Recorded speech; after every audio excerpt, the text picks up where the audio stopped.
Hey Jags, on this episode of JAGcast, I'm here with OJ SIMPSON. He's from Kansas City. He's a teacher and the wide receivers coach for the football team here at Blue Springs South. I'm gonna ask him a few questions today. How you doing? What's going on? Starting with the obvious, your name. How do you? Oh man, why is that so obvious? I wonder why. No, my name. How I feel about it? Yeah. I love my name. It's an icebreaker. Yeah, like you sure. said, starting with the obvious. I guess you can say it's a gift and a curse. And I say that because when I meet you, you probably never forget my name. Yeah. And then the second thing is just the stigma that it comes with it, obviously, right? For sure. Yeah. How did it affect you, like, through sports and growing up?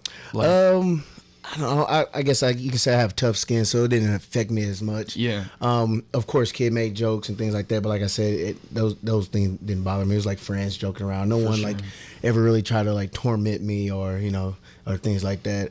But I was a fan of his. Back in the day. And I read his books, and it was like he inspired me to do a lot of what I do now, football wise, because he was an amazing football player.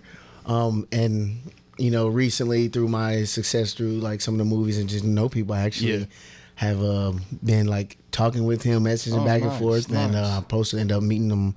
I think probably this summer, That's meet awesome. him, go to Vegas and meet him. Oh, that's real cool. Which will be an interesting time. Yeah, maybe see you. Shoot. Yeah. So back to football. Since we're on that topic, where'd you start? Like, when'd you start playing and doing? Football. I guess I was young, man. I just watched it. My dad said, my dad wanted to name me Quick Six Simpson because Really? His thoughts were I was always playing with the football and always had a football in my hand, and that's why I kind of use the phrase as you know when I coach Quick Six. Yeah. Always.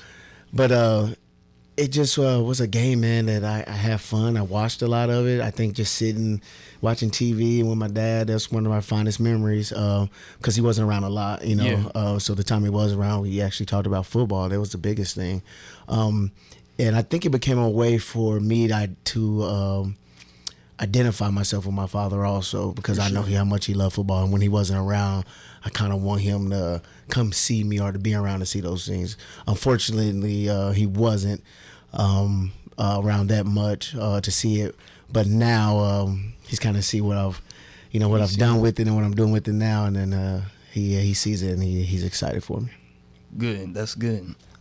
So you played in college? Yeah, man. I played Benedictine my freshman year, and then I transferred to Missouri Western, man. And I could say I learned a lot in college. I learned how to be tough. I learned how to persevere through tough times, man. It was one of those things. But the passion for the game, I fell in love with it early. I would say probably Little League.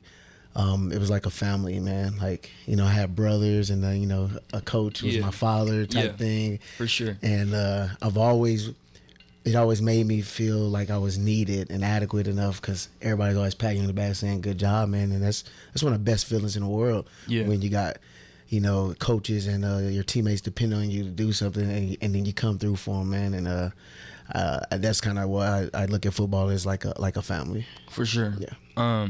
With all your experience with the sport and everything through high school, obviously, then going to KC Command and playing for them, what's the biggest struggle you think you had to overcome with it? Biggest struggle, I would say when I first got to the Command, usually I'm the starter. Yeah, for sure. Touching the ball a lot. I had a coach that didn't quite believe in me right off the bat, which is okay, You have to be coachable, and then you have to figure out what he wants to see and what to do. And I just kept working. At times I did get discouraged, but I knew I had to push through. And then when I got my opportunity, I took care of business. Good. Yeah. So after that, you switched to acting. How did that kick off? Like, how did that start? Well, after I think it's 2012 with the Command. Yeah. A commercial company, Gillette, came to. They wanted to shoot a commercial here in Kansas City. We actually shot at Arrowhead, and they were looking for professional athletes. At that time, it's called Game Changing Films. Yeah. And they kind of, when they come to the city, they'll put out like an email or something. But they hit my coach up and was like, "Hey, you got any guys that fit these roles or can do this or that?" And I just signed up.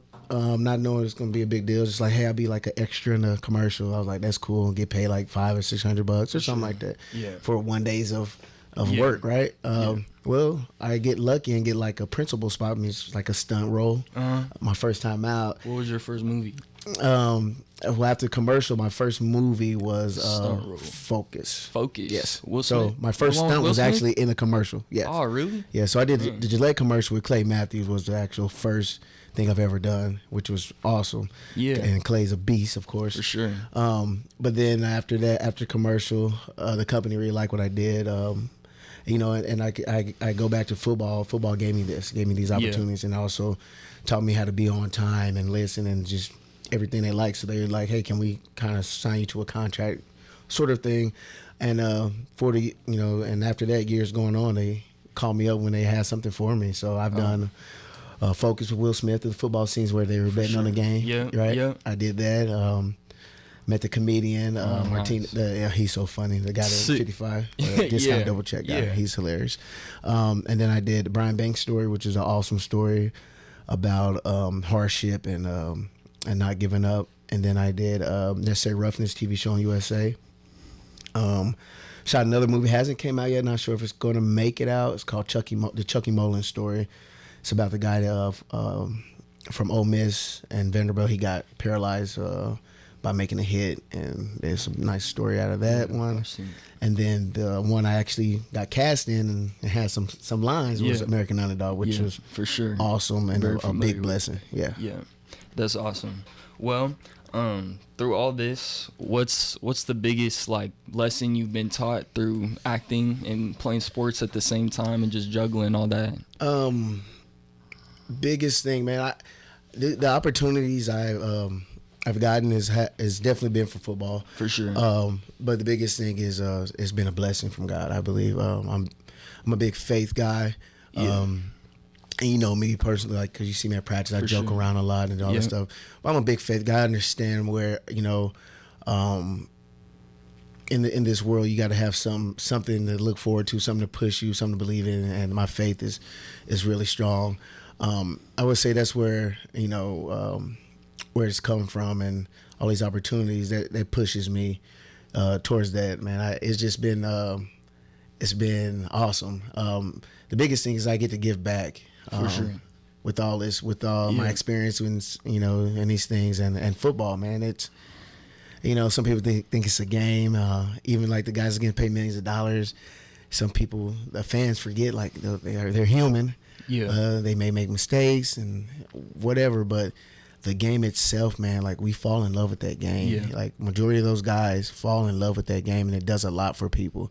It does a lot for kids. It's a program that you got 11 guys that have to do their job and learn discipline to be successful, and there's nothing like it. And it's also like a huge melting pot where you got all these different cultures, in a game and trying to get it done. It's an ultimate team game. It's 11 guys out there that has to get a job done. Yeah. There's nothing like it when it all works together. Yeah. Yeah. Well, you're a great guy. I love your mindset and your efforts. How do we get you here at Blue Spring South? I appreciate that. Well, Coach Wilmus, who's an awesome head coach. Yeah, for sure. We were at Park Hill South, of course, and then he called me. He's like, "Hey, man, if I get this opportunity," he's like, "I want to go to the Alabama of Missouri." And I was like, "What?" He's like, "Blue Spring South, man." Blue Spring South. He goes, he's like, the tradition and the years of winning here has just been awesome, and not just in football. Blue Spring South used to win in everything. All across the board. All across the board, just win, win, win. And so he was like, "Hey, if I get this opportunity, will you come along?" And I didn't give it a second thought, to be honest, because he's a great head coach. He allows his assistant coaches to coach. Yeah. He doesn't micromanage. Yeah. He doesn't focus on the small things. And then he's also big on family. Like, we're successful this year. At the same time, he doesn't have us here, 24/7, 7 days of the week. Yep. He just has us.